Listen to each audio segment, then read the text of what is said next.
There's a strange comfort in thinking that the world makes sense, that people act rationally, that with the right mindset, we can control our lives.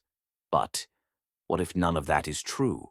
What if the world isn't a puzzle to solve, but a storm to survive? Absurdism, embracing the chaos. Imagine waking up every day to do the same things, eat, work, sleep, only to repeat them again tomorrow. We chase goals, strive for purpose, search for meaning, and yet somewhere deep down a question whispers, what's the point of all this? The French-Algerian philosopher Albert Camus called this the absurd, a clash between our desire for meaning and the silence of the universe. But instead of seeing this as a tragedy, Camus saw it as a liberation. Let's explore why. Camus wasn't your average philosopher. He didn't write from a university office, surrounded by books. He lived, he rebelled, he smoked too much, he played soccer. And in 1942, he published The Myth of Sisyphus, a philosophical essay that would change everything. In it, Camus introduces the absurd. Humans are wired to seek meaning, but the universe doesn't offer any. This contradiction is not a flaw in us or the cosmos. It's just the reality of being alive. And it raises a haunting question. If life has no inherent meaning, should we keep living it? Camus answers with a defiant yes. Not because life is meaningful, but because it isn't. And that's exactly why it's worth living. Now, picture this.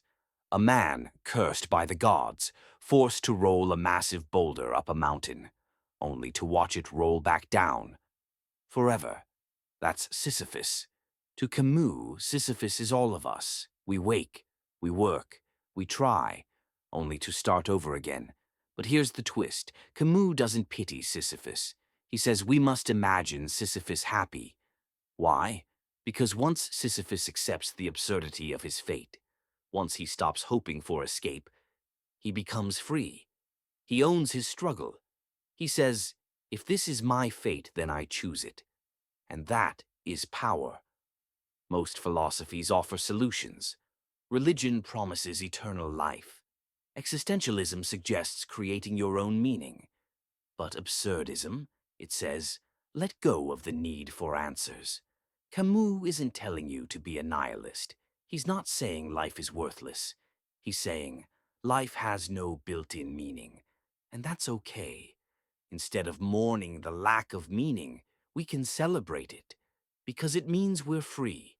Free to define our own path, free to live authentically, not for some cosmic purpose, but just because we're here. Camus called this attitude living without appeal.